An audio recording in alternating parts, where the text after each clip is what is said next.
They're deceiving the audience. Not with ads or cheap behind-the-scenes tricks, but in a much bolder way, they flat-out swapped out the faces America had gotten used to for years and years, then calmly acted like nothing had happened. There's one new version that practically erased the old one from the audience's memory. There are cases where fans stayed split into camps for years, and there are even cases where a character actually became more successful after the recast.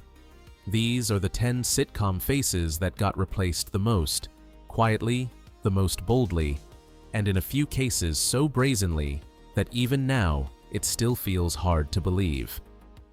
Let's get into it right now and see whether a character you love made this list and whether you were sharp enough to catch it. Number 1. Carol Willick, Friends. Most people are sure they remember Carol from Friends very clearly. Some women might even I get it.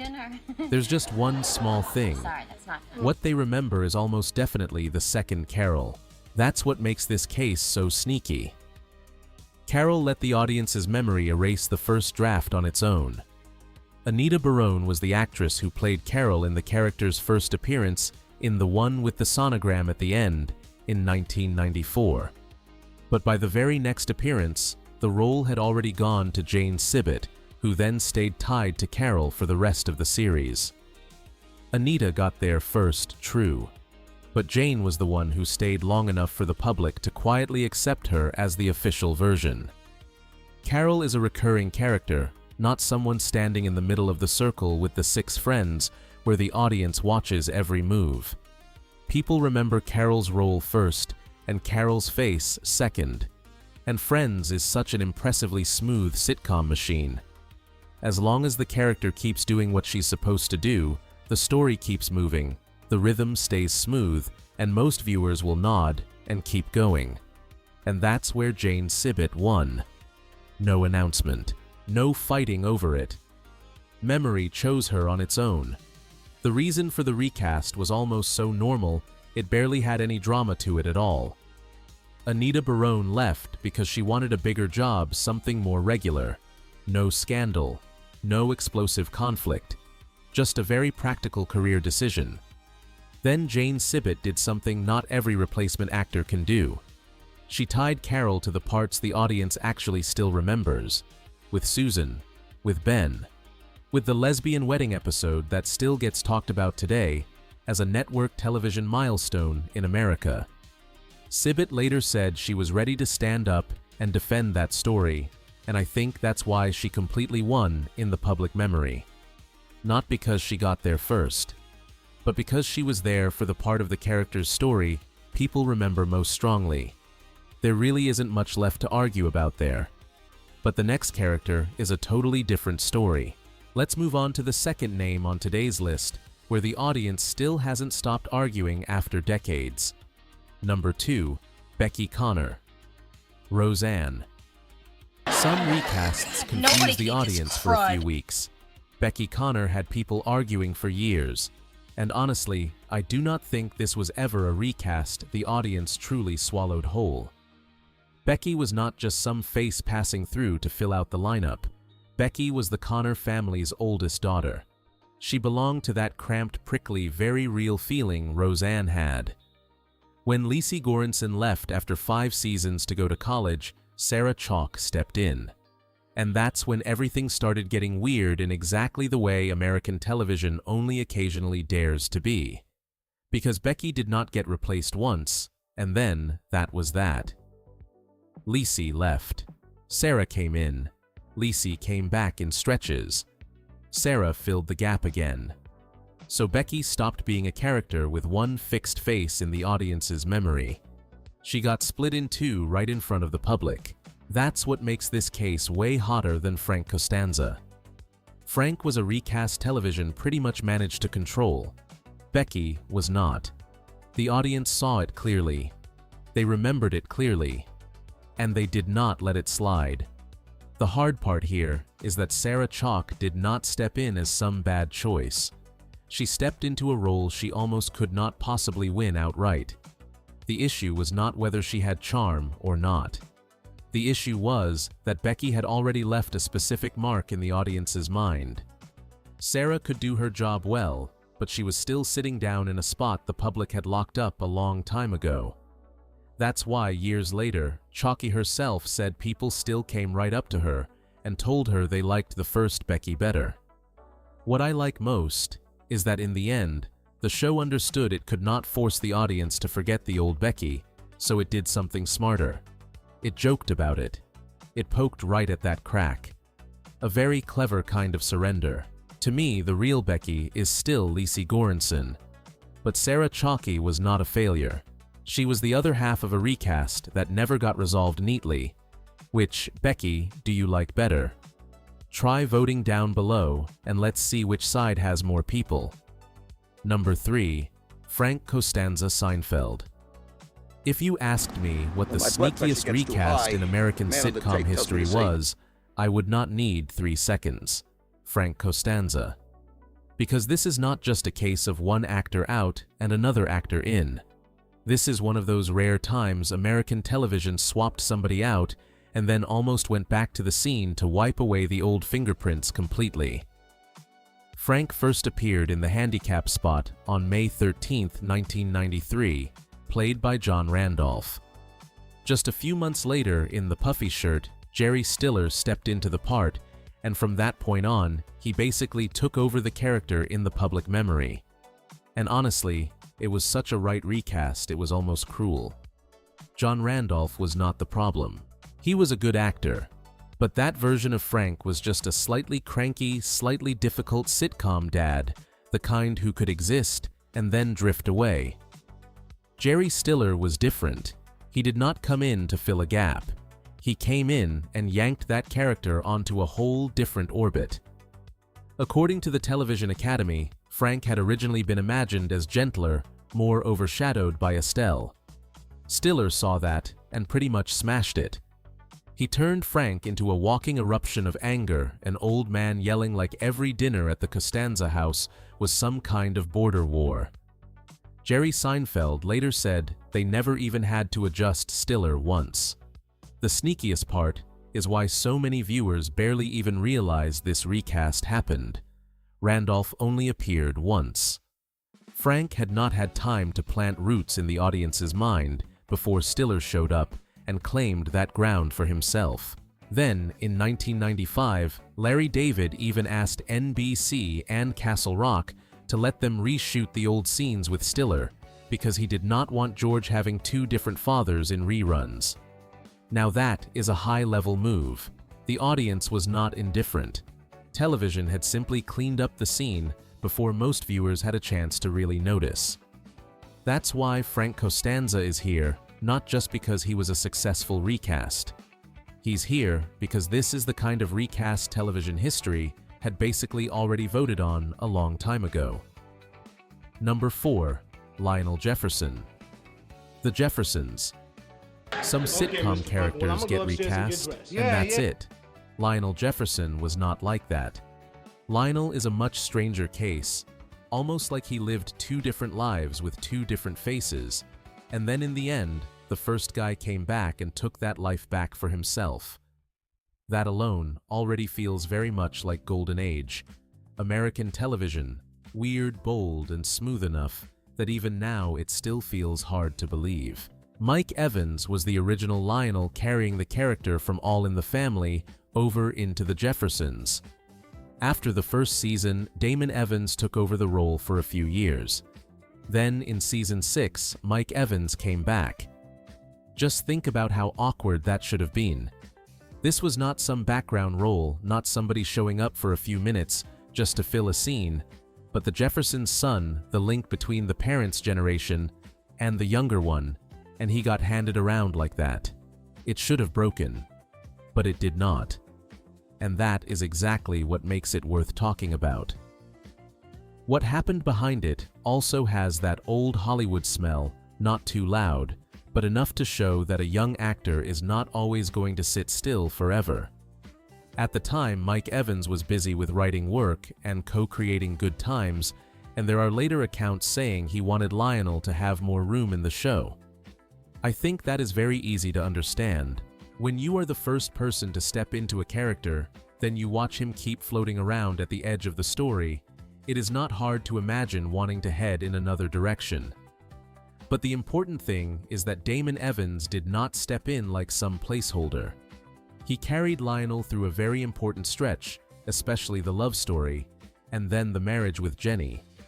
In other words, Mike Evans has first claim, but Damon Evans has a place in that role nobody can erase. If you take Damon out of Lionel's history, this character's adult life no longer feels complete. Number 5. Harriette Winslow Family Matters. This may be the case that troubles me the most. Family Matters was almost built from Harriette Winslow herself, and yet by the end that house had to keep going after the face that helped make it a family was no longer there. Family Matters was a spin-off of Perfect Strangers, and Jo Marie Payton's Harriette was the original core of that whole world. So I never see this as just a simple recast.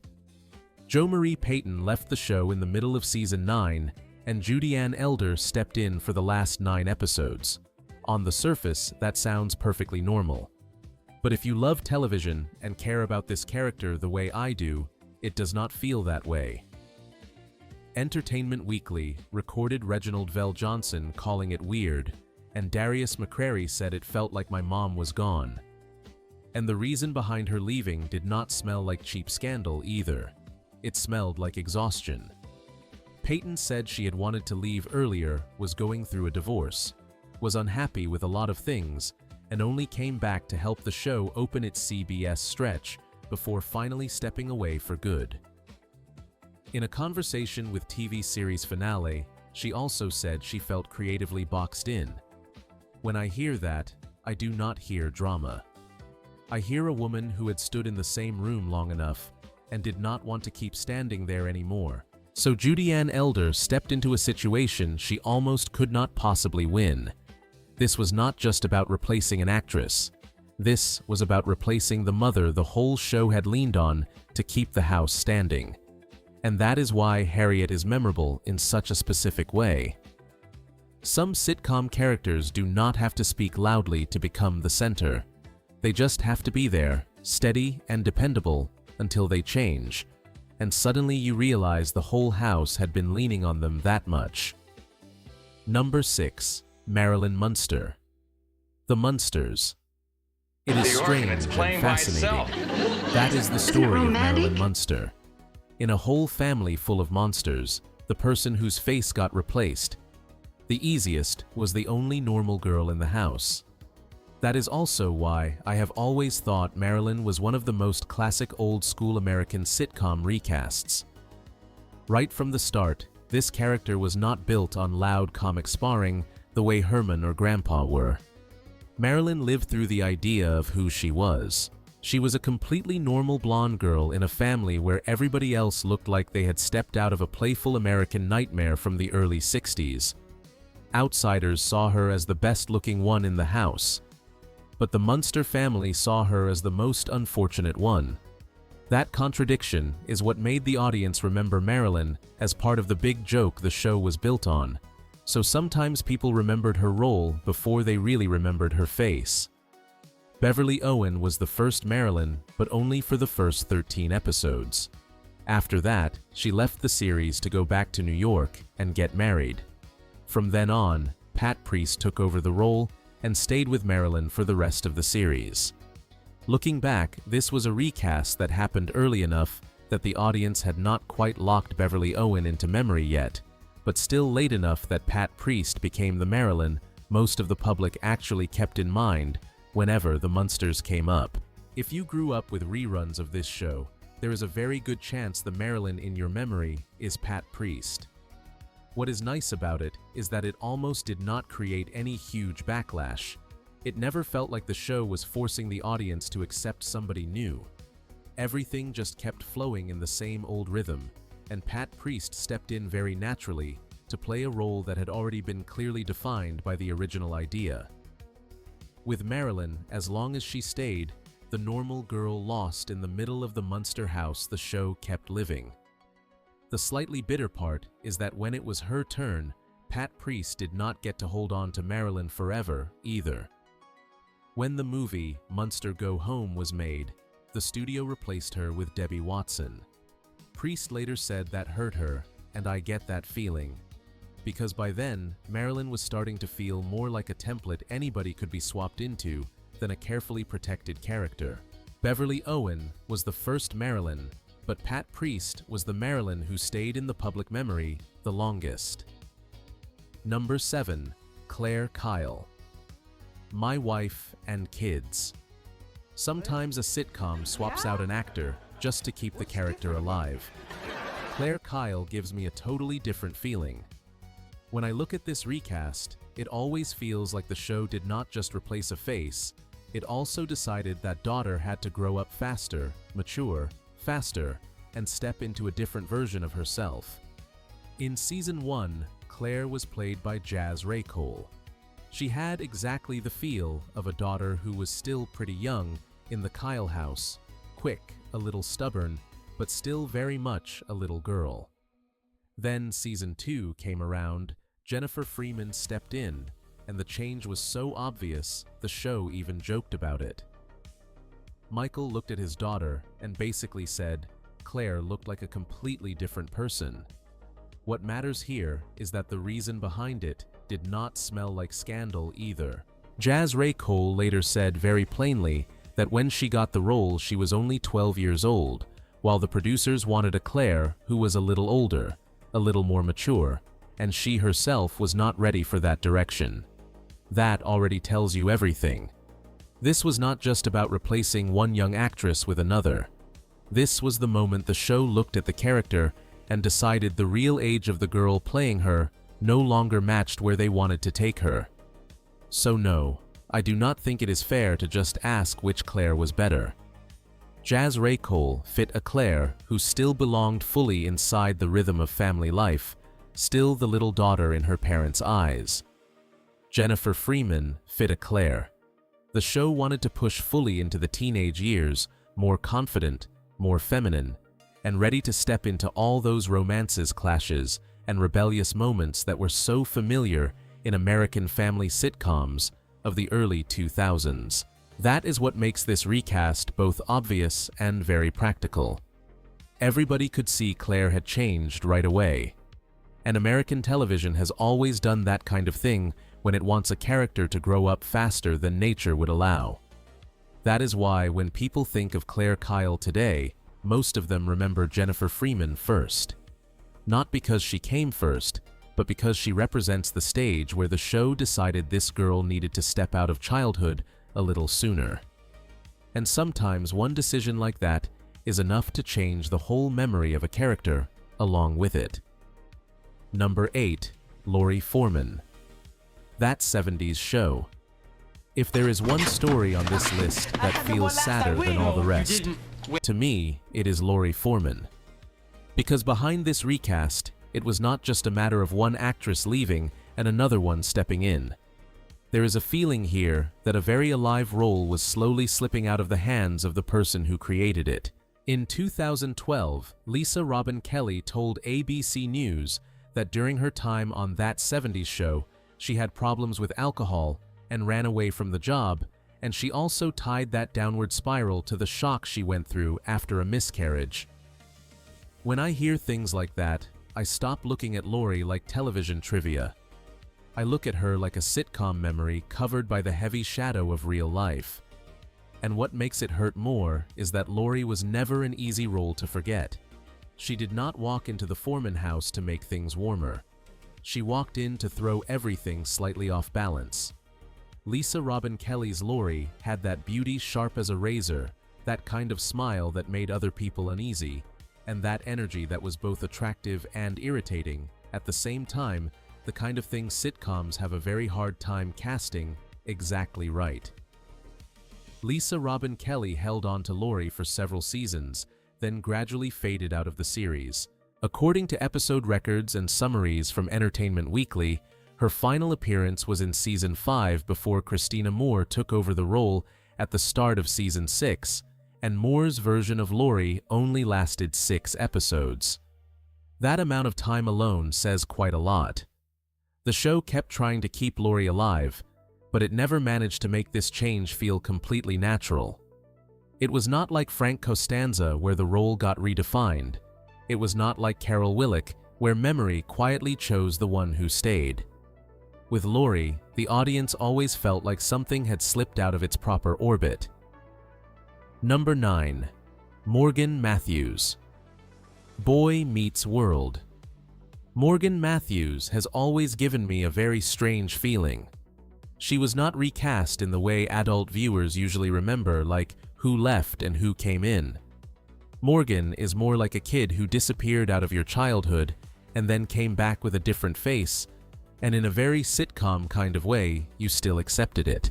That is what makes Morgan special. With characters like Becky Connor or Laurie Forman, the change shows up instantly like a crack. But Morgan was the little sister in the Matthews family, the kind of character audiences usually remember by feeling more than by an actress's record. You remember that little girl as Corey's sister. So when Lily Nixay left the role after the first 2 seasons, then Morgan disappeared for a while, before Lindsay Ridgway showed up starting in season 3. The audience did not react too strongly beyond thinking it felt strange. I think that is because children in sitcoms usually get remembered by emotional function first. They are the baby of the family, the little one. In the house, the person the whole family circles around now and then. As long as the family rhythm is still there, viewers choose to keep watching.